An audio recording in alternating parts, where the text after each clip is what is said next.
partners in the protection and promotion of human rights to pay particular attention to the Universal Declaration of Human Rights. Its embodiment as a guiding document for human rights and other legal frameworks cannot be overstated.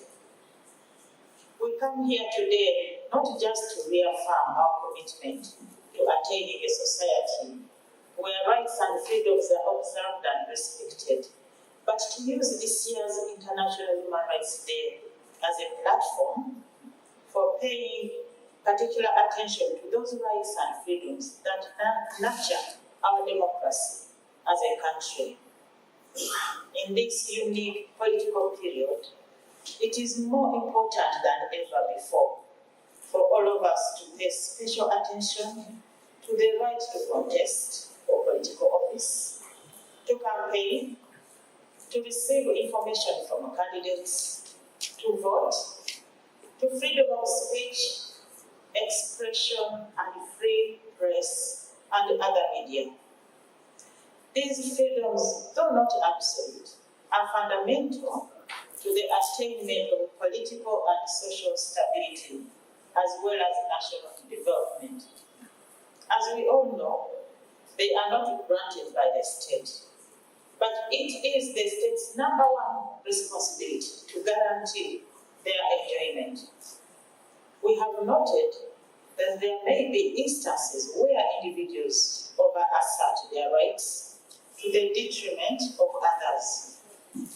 At other times, we see excesses from security agencies. It is through special collaborative forums like this one and others that the Uganda Human Rights Commission and EU partners present make assessments, devise mechanisms and means of guiding the two competing interests in the enjoyment, protection, and promotion of human rights and freedoms. On this note, I wish to pay special tribute to the government of Uganda, the UN family, especially the UN Population Fund, for making this day possible through your technical and logistical support. Partners in the civil society, namely Defenders, African Center for Treatment and Rehabilitation of Torture Victims, Avocats Sans Frontières, Justice Access Point, HIRA, Uganda Law Society, AgroRef, among others. We cannot thank you enough.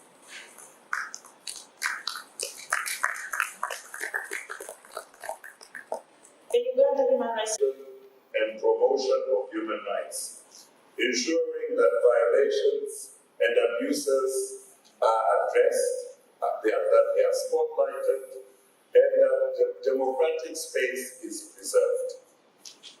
Ladies and gentlemen, we should also recognize that establishing institutions and mechanisms is only the first step. Ensuring that they function effectively is the real measure of progress. Experience around the world shows that when systems are not fully enabled to fulfill their mandates, the protection of rights can weaken. Ladies and gentlemen, the United Nations in Uganda has been steadfast in supporting the government and people of Uganda to strengthen institutions and mechanisms that promote and protect human rights. This commitment is embedded in the United Nations new Sustainable Development Cooperation Framework, which was signed together with government on the 22nd of October this year for the periods 2026 to 2030. In that document, human rights form the backbone of the framework. Indeed, we have a whole section of the framework devoted to the promotion and protection of human rights. In strategic priority 3 of the framework, you will find a section entitled Integrated inclusive, and rights-based governance for transformative development. This underlines that there can be no sustainable development if we do not put human rights up front. We have to put human rights first, our rights, the people. This vision reflects the United Nations' unwavering commitment to work hand in hand with government, civil society, and all stakeholders, including our development partners, to create a Uganda where every person enjoys dignity, equality, and opportunity, and indeed the security of the person. I would like, ladies and gentlemen, to conclude with a reminder that human rights are not self-executing. They require constant vigilance, active participation, and unwavering commitment from all sectors of society. This shared responsibility requires special attention to those whose voices are often unheard, including women, persons with disabilities, and other marginalized groups whose lived experiences must guide our collective action. Let us remember that a human rights-centered Uganda must be an accessible Uganda, one where persons with disabilities participate fully in community life, where the citizens of Uganda access public services, and information is available to all so they can make informed decisions. We want an inclusive development in Uganda. It is not an aspirational choice, but an essential need for the people of Uganda. As UHRC, we investigate the human rights violations involved in the ongoing campaigns and ensure justice for those affected. Second bullet, security agencies should refrain from partisan conduct during elections and be safe to facilitate the enjoyment of the right to freedom of expression, assembly, and association, as opposed to restricting the right and freedom. The Independent Electoral Commission should provide level ground for all candidates and take lead in prevention of election-related violence and torture by developing guidelines on peaceful elections in Uganda. The Office of the Director of Public Prosecutions should prosecute those found to be in violation of Article 24 and Article 44A under Sections 2, 3, 4, and 5 and 7 of the Prevention and Prohibition of Torture Act, Chapter 130. Journalists and the media should be impartial to all and expose all acts of human rights violations and abuses investigated for relevant institutions for account. The general public should use legal means to advocate for their rights and respect each other in order to avoid political violence. Political parties should institute mechanisms that promote political dialogue and tolerance during the electoral process and provide access to professional and timely documentation of survivors of torture and violence. Conclusion. Demanding for accountability and respect for the rule of law is not a crime, but a sign of an empowered citizenry. An open and pluralistic civic space that guarantees freedom of expression and opinion, as well as freedom of assembly and association, is a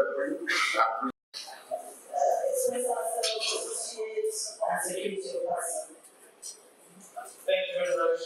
The commission is to be part of this dialogue and you got to make a solution for convening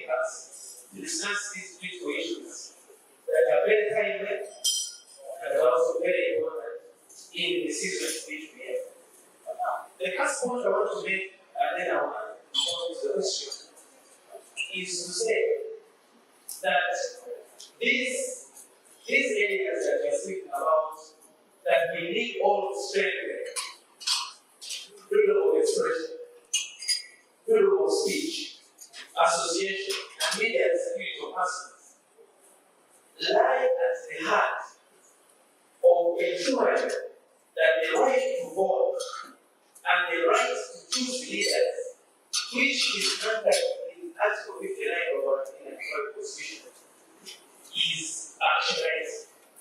The purpose of our 1995 Constitution, which came as a result of reflecting on our history, reflecting on the human rights situation that we have experienced as a country over the years, and resolve that those who want to make a human rights system of the country will be a constitution of the country that will follow the rules provided for the right to vote in the first chapter of the Constitution, that Ugandans, the development of the people is free, and that they will choose their leaders through expression of their will, through campaign and prayer.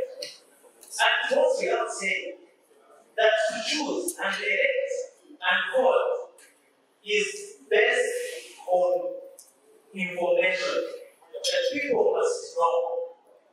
That those involved in the electoral process must express themselves, sell their agenda, sell their manifesto, raise up to the people, and get them to know what it is that they offer to be elected leaders at all levels, from councillors to president.